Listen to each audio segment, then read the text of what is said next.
Is this, we gonna do this soon? Or? Oh, yeah, okay. Wait for, okay, cool. Ah! Okay.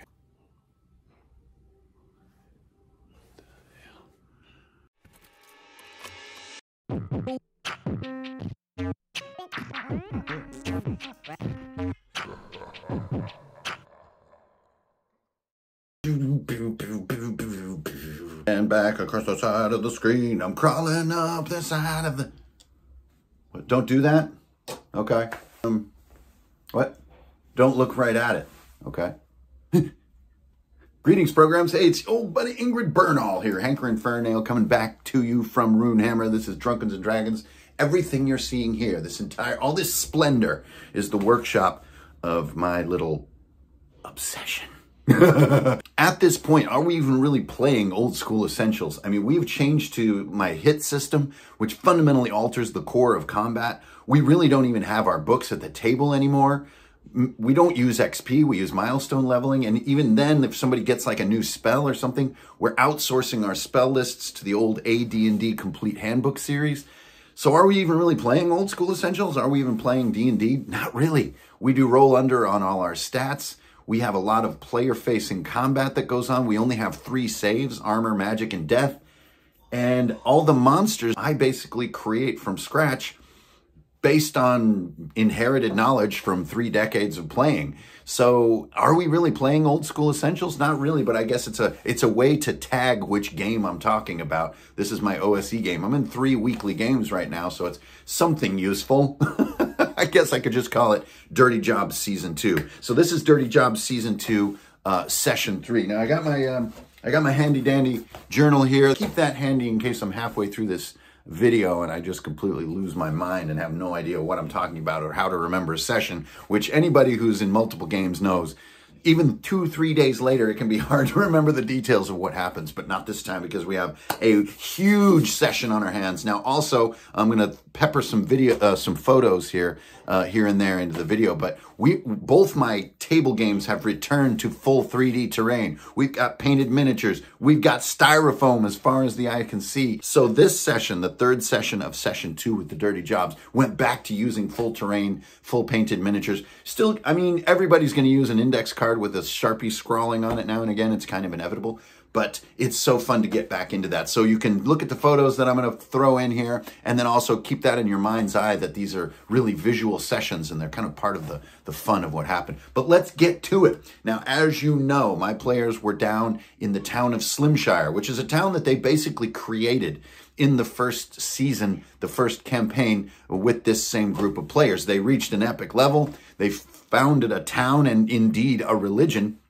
And this is 25 years later. By various events, which you guys can catch up in the other recaps, they are now heading north to Fairfield Abbey, a mysterious monastery abbey in the foothills of the Iron Hills, which is to the northeast of Slimshire, in the sort of our version of Dave Arneson's Blackmoor. At this point, it's changed so much, I couldn't even call it Blackmoor anymore. We call it the North Holds. They're heading north, and under these rumors that these nuns and monks up at this abbey are working on or have achieved a cure for vampirism. As they leave town, they realize that the mayor's daughter, now the mayor is one of their former characters, so they really give a shit about this mayor. One of his 2 daughters has been infected with vampirism and is indeed out in the moonlight, is seen on the ramparts of the far wall of the town. And they know that they have to go do this. They have to find a cure for her. So they set out north. But since this rumor has spread that these nuns are working on this cure, they have not been heard from. Okay, so that is the opener for Session 3. My players head out north along the road. We have a lot of discussion and role play, talking about recapping events, different things like this. And they bump into a ruined way station, which is sort of like a chapel. Now, in some states, I haven't really seen it out here in the East, but in the West of the U.S., along some highways, there are these very small chapels. And they're like a teeny little miniature church. And a lot of times they're sort of not very upkept. And I'm not really entirely sure why they're there or what people do with them, but they do exist. And my players come upon one of these along this road. It's this small sort of stone road church. but extremely small. I mean, like, you know, one little pillar with one little rock above it and one little sort of marker stone. But it's been vandalized. It's been mostly destroyed. And looking over this vandalized waypoint, or this little chapel, is a dwarf named Arazam. Now, in our world, the dwarves of the Iron Hills all have like Z's and M's in their names, so you'll get used to it over time. They come up to Arazam and they have this whole role-playing sort of encounter, talking to him about his anger that these markers have been destroyed by orcs. And my players all kind of light up at that moment. We have never had a single orc in any game of ours. So for the first time, they are going to encounter orcs. And of course, he's a badass dwarf. He's been sent out on a scouting mission. His job is to look for these orcs. And just like so many other dwarven stories, I am running our sort of dwarven environment or storyline in our world off of Dwero Deep. You can see it right there. It's that big yellow spined book on my shelf. That's by Greg Gillespie. It's his new Dwarven Mega Dungeon. And like, as I was mentioning, so many of these stories, the dwarves have been kicked out of their own home. The orcs have been occupying Gungathol, which is this mega dungeon under the mountain, and dwarves have been ousted from their own home for 30 years. But now the rune casters have thrown their prophecies, and it's time to retake the mountain. So they've sent out a bunch of scouts to go find the orcs and track them into what entrance they're using or how they're moving in and out of the mountain. Because as you guys know, with dwarven stonecraft, it's often very hard to find the front gate or any door or entrance to a mountain, even for the dwarves when the orcs are now in control from within. So they probably changed where the doors are. They've barricaded some and they're using others. And the dwarves need to basically learn their movements so that they can exploit those movements and begin to devise a military strategy to retake Gungathol. All of this is exchanged with my players with their role-playing session with Arazam along the highway at this wrecked chapel. So we get through all that. Arazam is, they really befriend him and they're really cool to him. They kind of exchange like a real kind of like, yeah, my brother. And he's like, I have to keep going west. I know there's this caravan going to Cloud Top. They also have a goblin infestation. The orcs are probably there too. This is all connected. I'm going to go, but you guys, good luck on your journey to the Abbey. I went by there and they were really rude. The whole place was shuttered up, so I don't know what they're doing. They used to be really hospitable. Good luck. Okay, so that's the opener. My players say, right on, let's cruise on up the road. They go a little ways further up the road, and where there used to be like an old tolling tower, so like a very small castle, right? Like maybe a 15-foot tall little single tower with one room in the bottom, basically used in some long bygone time to charge users of the highway a toll or to guard a border that no longer exists. It's now crumbled and it's sort of littered across the highway. So remember too, I've mentioned this in previous recaps, our world is in a state of political decline. So the borders and the roads are no longer maintained. So you have all this rubble that's been spread into the road. Now, anybody who's played D&D for any length of time knows that if a road is cluttered or somewhat blocked up ahead, it's not a good sign. It usually means an ambush. My players have not been playing D&D very much, so they're just like, oh, there's some rocks in the road. They start cruising up. Sure enough, there's an orc poking around. They kind of try to sneak up on him, but they kind of don't. And Ravel, one of our very bold characters, just comes out and says, you there, scum! Just like, wow. Okay, so it is a larger force than just a single orc. It is 3 spearmen and 2 of these nasty orc bear riders. Is it even going to, will it focus? Whoa, look at that focus. 2 of those. They're moving around in the trees around the road. They're going to attack. They've been openly called out, and we have our first combat encounter. Now, this combat encounter was super cool. Really, really proud of it, and it went really well. I have orc spearmen who are just basic melee fighters, and then I have these bear riders who are super fast, tough, and also have a greased arrows is what I call it. So they actually sort of put a slight sheen of like pig lard, like butter fat on the shafts of their arrows, and it lets them like rip up to 4 of them off in a shot. And they're also crack shots. They're bullseye shots. They don't miss.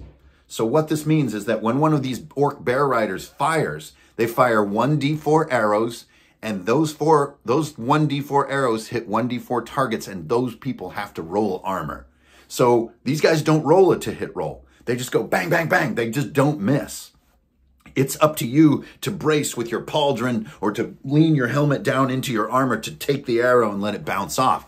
So at first my players are a little bit like, holy shit, wait, he didn't roll an attack roll. And I'm like, yeah, he's too good. And but once they accepted it, that really made the tactics change. And sometimes you do have to be a little bit extreme, you know, to get that fear in a player where they won't just brazenly go up and just stab everything and just win. Sometimes, you know, enemy abilities need that extremity to drive them to cover. So that the battle went from kind of like this, scattered out so that everybody could get cover, and then the real sort of down and dirty fighting began. So as usual, our druid has no real means of direct attack. He begins doing things to control the battlefield and delay the enemy. That's really his whole character build, is using entanglement, using birds and stuff, basically to just get a delay of a round here and there on an enemy. Now that may sound kind of passive or, you know, like a really pure support role, and it is, but hot damn is it powerful. When you have the other players working in conjunction with those delays and focusing fire on non-delayed enemies, right? The delayed enemies can be left alone.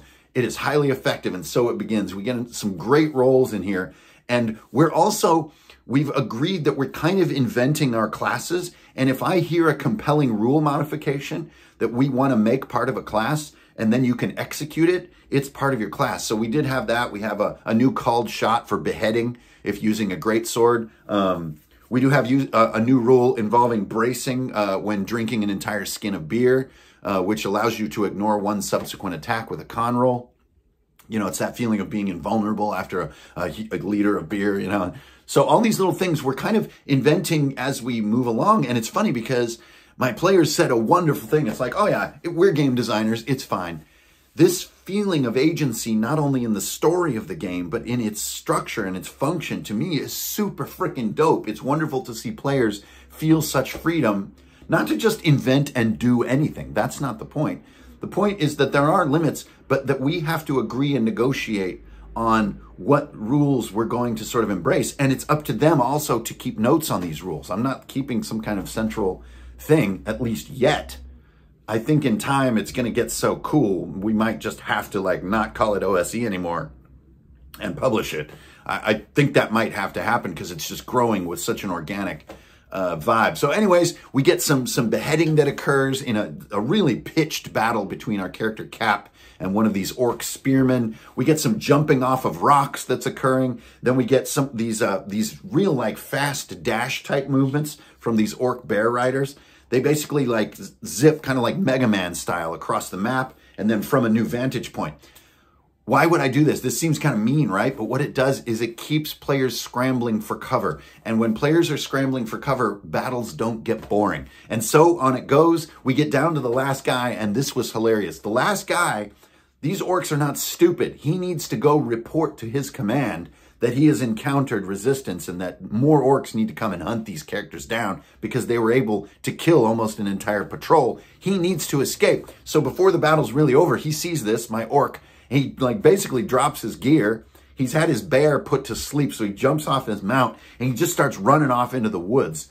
My players realize if this guy escapes, they've got like a military problem on their hand. So they all drop what they're doing. They do a mop up and finish killing the other orcs. And they're running this guy down. And then we went into this hilarious like rugby situation. I swear this went on for a solid hour. They're chasing this guy through the woods, unable to kill him, and only really succeeding on slight efforts to slow him down. So he keeps he's like dragging one of them on a rope. He's entangled for a second, but then they all miss their attack rolls. Then he's like pulling through. Then he turns around and whacks somebody upside the head. They're down. They need to be brought up. They're going through. We got one guy on one hit who's getting scared, so he's backing away from the battle. And this guy just keeps going, the invincible rugby guy going for the end zone. And it just got funnier and funnier and funnier as their dice got worse and worse and worse. And mine were just straight on fire. And it's just hilarious. Finally, we managed to get this sucker down. Like, we really need a bathroom break and a food break at this point. We finally get this guy down. We get our 5-minute break. Okay, so on up the road. We're now halfway through the session. On up the road, we have a vastly different encounter. So I have to clear off my entire table of like forest assets, flip my mat over to its like gray stony side and get out all my stones and ruins and build the front of this monastery. Up they come up this hill into the fog. It's this creepy, you know, sort of a Name of the Rose kind of building. You know, it's got like tall Gothic architecture with this giant wooden door, and this mist is blowing over. And this thing is built up on like a crag, like in the sort of the Highlands. right? Intentionally to create isolation for these sort of holy, scriveners, right? Scriveners, I think, is the real word, but I prefer to say scriveners. I'm at that level. So they go up into the mist, and right away they know something's wrong. The windows are boarded over, and they're screaming, and they come up over, and they come up into a cemetery, and this huge wall, this front entrance of the monastery, and coming around a corner right as they show up. Remember, they are totally bedraggled. They're on very low amount of hits and resources right now. They come right up, and there's no time for anything. Coming around the corner, the far corner of the building, at the edge of this really steep hill, a fell, they were calling it. There's a sort of a worker. She's not one of the holy nuns, like in a habit, but, a sister of the monastery who does like architectural work and garden work, right? She's like apparently one of the last survivors, and she comes around this corner, and this huge specter of a nun, like this big flowing white cloth specter is going with a skull's head, is coming around and basically reaching out with these stony fingers, about to draw the life out of this last survivor. And behind her, this trail of blood and muck behind this spectral ghost figure. So much so we nicknamed her the Blood Mop. She slid around like leaving blood behind her, and lifting up out of the ground, she has these skeletal servants who are at her side. She reaches out at the opening of the combat, which is not even allowed for initiative. We don't even really have that much narrative on who or what or why. It's just bang, it's right here. She reaches out to this worker, this sort of garden or handyman type nun. Reaches out, and you want to talk about an extreme ability. I decided to cook the entire ability of like a wraith-like monster down into a yes-no question. Does the wraith with this touch drain the life out of its target? Meaning drop you to 0 hits. It's that simple. It's a yes, no. Does it happen? Bang, I get a no. Okay, so the worker nun stumbles away. She's not just instantly killed at the opening of the combat. Maybe we have something interesting on our hands, but my players are pale. They're stricken with fear. They're not like jumping forward like, let's battle this thing. They're just like, we need info. So they break into like this research team thing. It was so weird. So they're trying to look at the cemetery and read the graves. They're trying to examine the front door. They're trying to understand the architecture. Maybe there's another entrance somewhere. They're trying to find out where everyone is, what happened. And on this goes for like 3 excruciatingly long rounds of me rolling, does the specter drain the life from the handyman or handywoman? And the answer is no. So they're basically avoiding gaining the attention of this evil skeleton entourage and this huge, like, vengeful specter who's like 12 feet tall, doing all that stuff. Craziness. But I just keep getting no on the die. So they're holding, they're investigating the door, they're investigating the graves. Finally, somebody just gets fed up and is like, let's go inside. Maybe we have a better defensive position. Let's just go in. They finally pull open this huge wooden door. And I have it in there somewhere. It doesn't matter. It just doesn't matter. They finally pull open this huge wooden door. And inside, instead of the entryway of a monastery or a nunnery, instead of a stone hallway with tapestries and curtains and a rug, instead of a rumpus room with coats hanging on hooks or a foyer with a set of boots on one side, none of that. It's a complete void. The inside of this door is just a lightless, featureless nothing. And even looking to the sides of the door, there's no interior wall. It is a door hovering in the middle of an endless nothingness. And like a few leaves like blow in there on the breeze and a little bit of mist, and they just descend down and disappear into the dark. My players were already kind of pale with fear when they saw this specter, and they knew this was possibly going to be an enemy. They don't have any magic weapons. They just started. They're all level 2. They know they have no way of hurting this. They have no offensive magic. All they have is druid magic. And they're just like, now they open that there's this void, and it was so great to just see the color drain out of their face. Like, now what do? They can't go hide inside. They've got this thing they pretty much know they can't defeat. They realize that this is a battle of information. They have to use knowledge to their benefit somehow, right? And so finally, we kind of back away from this void, even though it has a weird effect on them, I must say. It's like they're drawn to it in a weird way. Like they want to go find out what's in there, even though I told them it's just an absolute infinite nothingness. So finally, they're like, this is a battle of knowledge, but it's kind of getting too late. The Spectre and her entourage of risen dead are noticing them and getting close. So Cap, who really is our tank, basically, jumps forward and engages these skeletons, and the Spectre is still trying to draw the life out of the handy woman. So he avoids that dice roll for the moment, but I still get a no.